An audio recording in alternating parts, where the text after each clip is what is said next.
సిలువలో పలికిన మూడవ మాటను గురించి లేఖనం భాగంలో చదువు విందుము. అది యోహాను సువార్త 19వ అధ్యాయం 25 నుండి 27 వచనం. యోహాను సువార్త 19వ అధ్యాయం 25వ వచనం నుండి 27వ వచనం వరకు. ఆయన తల్లి సహోదరి క్లోపా భార్య అయిన మరియయు మగ్దలేని మరియయు యేసు సిలువ వద్ద నిలిచింది. యేసు తన తల్లియు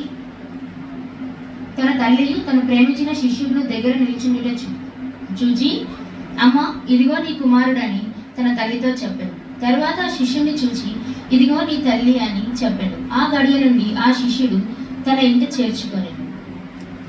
ప్రార్థన చేసుకున్నాం. మన ప్రభువును ప్రియ రక్షకుడైన దేవ, నీకు వేవేల స్తోత్రములు. దౌర్భాగ్య పాపలమైన మమ్మను కడిగి పవిత్రపరిచి నీ రాజ్యవాసులుగా చేయుటకై వచ్చి సిలువలో బలియాగమవుతున్న రక్షక, ఏమిచ్చి నీ రుణం తీర్చుకోగలరు? బలహీనురాలైన నన్ను బలపరిచి నీ ఆత్మాభిషేకాన్ని అనుగ్రహింపు. నీ నోరు తెలుగుము, నా మాటలతో నీ నోటిని నింపెదనన్న ప్రభువా, నా నోటి మాటలు మా అందరి హృదయంలో ధ్యానం, నీ దృష్టికి అంగీకారమును మాకు ఆశీర్వాదకరంగా మార్చమని మా ప్రభువును ప్రియ రక్షకుడైన యేసుక్రీస్తు నామమున వేడుకొంచున్నాము స్వామి. ఆమేన్. ప్రియ రెడ్డివారిపల్లి సంగమ, ప్రభువు నామమున మీకు శుభ శుక్రవారం శుభములు. మన తండ్రి అయిన దేవుని నుండి మన ప్రభు అయిన యేసుక్రీస్తు నామం నుండి మీకు కృపా సమాధానం కలుగుగాక.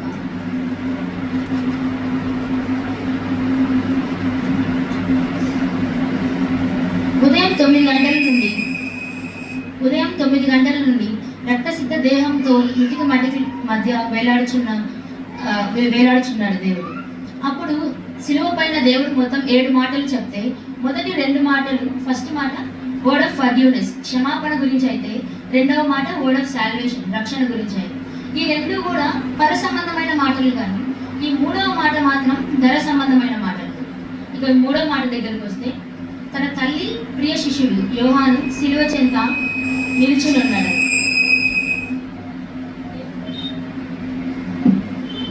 సిలువ యొద్ద నిల్చుని ఉన్నాడు. ఆ సిలువ యొద్ద మరియా సహోదరి అయిన సలోమి, మగ్దలేని మరియా, క్లోపా భార్య అయిన మరియా, యోహాన్, వీళ్ళ 5 మాత్రమే తమ వారిగా అక్కడ ఉన్నారనమాట. మిగతా శిష్యులందరూ కూడా చెదిరిపోయారు.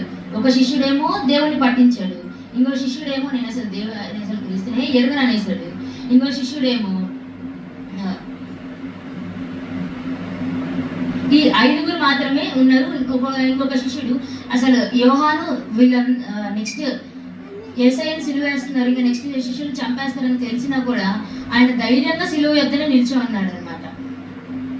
అయితే తన తల్లి అక్కడ సిలువ యొద్ద నిల్చొని తన యేసుక్రీస్తు యొక్క బాల్యాన్ని అంతా కూడా గుర్తు తెచ్చుకుంటూ ఉందన్నమాట.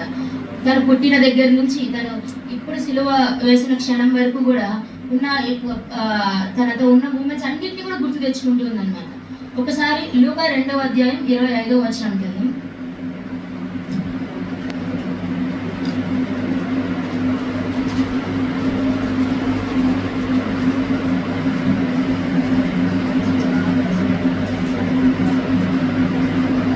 లూకా 2వ అధ్యాయం 35వ వచనం.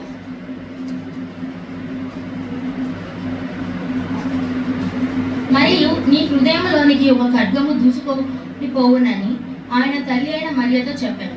ఈ మాట ఎవరు చెప్పారంటే అండి, సుమయోను మరియతో అన్నాడు, నీ హృదయంలోనికి ఒక బాణం దూసుకొని వెళ్తుంది అన్నాడు. అంటే మరియకు ముందే తెలుసు యేసు వచ్చింది, మనందరి పాపాల కోసం చనిపోయి సిలువ వేస్తారని, అతను చనిపోతారని అన్నీ తెలిసినా కూడా తను ఇంకా రెడీగా లేదు దానికి. ఓకే, ఇప్పుడే సిలువ వేసేస్తారు, ఇంకా చనిపోతారు, యేసు ఉండరు అనేసి తను రెడీగా లేదనమాట. తనకి ఒక ఆవేదన, తనకు ఇప్పుడు ఒక తల్లి తన పిల్లలకి ఏమన్నా అయితేనే వెంటనే పసుపు పెట్టి తనకి బాగా ఎలా చూసుకుంటుంది. అంటే ఇప్పుడు ఆ యేసు ప్రభుకి అక్కడ సిలువ వేసి తనంతా బాధలో ఉంటే కింద తల్లికి ఎంత బాధ ఇస్తుంటుంది. యేసుకు 12 ఏళ్ళు వయసు ఉన్నప్పుడు యెరూషలేము దేవాలయంలో శాస్త్రంలో పరిసయ్యులతో ధర్మశాస్త్ర విషయంలో ధ్యానం చేయుటలో అతని జ్ఞానమును, పరిచర్యలో అద్భుత కార్యములను, సూచక్రియలను ధ్యానించుకుంటూ కూర్చుందనమాట. యేసు ప్రభు ఫస్ట్ సూచక్రియ చేసింది కూడా తన తల్లి సమక్షంలోనే చేశారనమాట. తన తల్లి అడగగానే నీళ్ళను ద్రాక్ష రసంగా మార్చారు, అది మన లేఖన భాగంలో ఉంది. ఇలా అన్ని తను గుర్తు తెచ్చుకుంటూ ఉందనమాట. ఒక్కొక్కటిగా తలుచుకొని తన మనసు పగిలిపోతూ ఉందన్నమాట. అయితే తన మనసు మొత్తం వేదనతో నిండిపోయి ఉందన్నమాట. అప్పుడు చిన్నప్పుడు ఒకసారి యేసు తన తండ్రి అయిన యోసేపు వడ్రంగి పనిలో సాయం చేస్తున్నప్పుడు తనకి చెమట వస్తూ ఉంటే మరియమ్మ తన వస్త్రంతో తనకు తుడుస్తూ ఉన్నది. అది కూడా గుర్తొస్తుంది. ఇప్పుడు ఆయన సిలువు పైన అలా వేలాడుతూ ఉంటే తనకు ఒక పక్క రక్తం కారుతుంది, చెమట వస్తుంది, తను ఏం చెప్తున్నాడు ఏంటిది అనేసి తనకు దగ్గరగా ఉండి చూస్తుంది. ఇవన్నీ కూడా తనకి బాగా బాధేస్తుంది అనమాట. ఒకసారి కీర్తనలు 139:2-4 వరకు చూస్తే దాని ప్రకారం ఏముందంటే, నాకు తలంపు పుట్టక ముందే నీవు నా మనసు ఎరిగి ఉన్నారు. అలా మరియమ్మ అక్కడ కూర్చొని బాధపడుతుంది. ఆ విషయాలన్నీ కూడా యేసు తెలుసు. తనకి తెలిసి తనకు ఒక ఆదరణ ఇవ్వడానికి, తనకు ఒక ధైర్యాన్ని, తనకి ఓకే ఇక్కడ నేను ఉండను కదా, నా యొక్క బాధ్యతను ఇవ్వడానికి తనకి ఏం చేశాడు, యోహాన్ని చూపించి అమ్మ ఇదిగో నీ కుమారుడు అనేసి తన దృష్టిని యోహాను వైపుకి తిప్పాడు. అంటే యోహానికే ఎందుకు ఇచ్చాడు అంటే, యేసు తర్వాత మరియమ్మకు పిల్లలు లేరా అంటే ఉన్నారు. ఉన్నా కూడా యోహాను 7వ అధ్యాయం 5వ వచనంలో ఉన్న ప్రకారం తన సహోదరులకి యేసు మీద ఎటువంటి విశ్వాసం లేదనేది మనకు అర్థమవుతుంది. అందుకనేసి యోహానికి తన తల్లి బాధ్యతను అప్పగించారు. యోహానికే ఎందుకు అప్పగించారు అని అంటే, యోహాను యేసు చాలా ప్రేమించిన శిష్యుడు, నిత్యం తన రొమ్ములకి అత్తుగా ఉన్న శిష్యుడు అనమాట. అయితే ఆ సమయంలో ఏమైంది, అక్కడ ఉన్న వాళ్ళలో శిష్యులందరూ కూడా చెదిరిపోయినా యోహాను మాత్రం అక్కడే ఉన్నారు. దేవుని ఎల్లప్పుడూ వెంబడిస్తూ ఉన్న ఒక్క శిష్యుడు యోహాను అనమాట. అలాగే ఇప్పుడు మనం బైబిల్లో చూసినట్లయితే బైబిల్లో కూడా ఎక్కువ గ్రంథాలు రాసింది యోహాను మాత్రమే. ఒక్కసారి ప్రకటన గ్రంథం యోహాను రాసిన ప్రకటన గ్రంథం 1వ అధ్యాయం 3వ వచనం. సమయం సమీపించి ఉన్నది కనుక ఈ ప్రవచనం చదువువాడును వాటిని విని ఇందులో వ్రాయబడిన సంగతులను గైకొన్న వాడు ధన్యుడు. ఇక్కడ చూసినట్లయితే ఈ ప్రవచనం చదువువాడు, వినినవాడు, దాన్ని గైకొన్నవాడు ధన్యుడు అండి. మరి రాసిన యోహాను ఇంకెంత ధన్యుడు ఏంటండి అలా. అందుకని యోహానుకు తన తల్లి బాధ్యతను అప్పగించాడు అనమాట. మరి యోహానికి ఎటువంటి బాధ లేదా అంటే, యోహానికి కూడా బాధ ఉంది. అక్కడ నిల్చొని తనకున్న ఆవేదన, తనకున్న ఆ బాధని చూసి తనకు ఒక అభయం ఇస్తూ యోహాను చూసి ఏమన్నాడని, ఇదిగో నీ తల్లి అన్నది. దీనికి అర్థం ఇక నా తల్లిని నేను నీకు అప్పగిస్తున్నాను అనేసి అంటాడనమాట. అయితే అప్పుడు ఆ క్షణం నుండి యోహాను ఏం చేశాడు, తన తల్లిని తన ఇంట చేర్చుకొని తనను మనస్ఫూర్తిగా తనను చూసుకున్నాడు అనమాట అప్పటి నుంచి. అయితే ఎన్ని సంవత్సరాలు చూసుకున్నాడంటే, యోహాను దాదాపు 12 ఏళ్ళ వరకు కూడా మరియాను చూసుకున్నాడు అనమాట. యోహాను అపోస్తలులందరిలో కల్లా కూడా యోహాను ఎక్కువ కాలం బతికిన ఆయన. అలాగే మరియా మొత్తం 59 ఏళ్ళు బతికితే ఆ జీవితకాలం అంతా కూడా మరియను ఆయన చూసుకున్నాడు అనమాట. ఈ క్రమంలో నిర్గమకాండ 20:12లో మనకి 10 ఆజ్ఞలలో ఒక ఆజ్ఞ ఉందన్నమాట. నీవు దీర్ఘాయుష్మంతుడగినట్లు భూమి మీద ఎక్కువ కాలం బతికినట్లు నీ తల్లిని తండ్రిని సన్మానించు.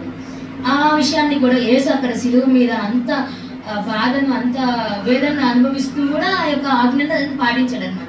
ఆయన తల్లికి ఆయన ఒక ఆదరణ ఇచ్చాడు, ఒక తోడునిచ్చాడు, ఒక ధైర్యాన్ని ఇచ్చాడు అనమాట. ఇంకా సొలొమోను రాసినటువంటి సామెతలు అన్నింటిలో చూసినట్లయితే ఒక కొడుకు వారి కూతురు తల్లిదండ్రులు ఎలా చూసుకోవాలి, ఎలా ఉండాలి, వాళ్ళ పట్ల వాళ్ళు చేయాల్సినవి ఏంటివి అనేసి అన్నీ కూడా ఇక్కడ ఉన్నాయన్నమాట. అయితే అందుకే పౌలు గారు ఒక మాట అన్నారు అనమాట, క్రీస్తుని పోలి నడుచుకొనుడి అని అన్నాడు. ఎందుకు అని అంటే, తాను ఏం బోధించాడో అవి తన 3.5 సంవత్సరాల కాల పరిచర్యలోను స్వల్ప జీవితం 33 సంవత్సరాల్లోనూ ఆచరించి చూపించాడంట దేవుడు. అలా యేసు లోకం పట్ల తన తల్లి ఎడల జరిగిన బాధ్యత, ప్రేమ, కార్యదక్షణ, విజయమును మనం ఆదర్శనీయమై కాకుండా మనకు ఆశీర్వాదకరం కూడా. దేవుడు మనకందరికీ కూడా అనుగ్రహం ఇచ్చిందాక దేవుని దీవెనలు, శుభ శుక్రవార ఆశీర్వాదం మీకు మీ కుటుంబ సభ్యులు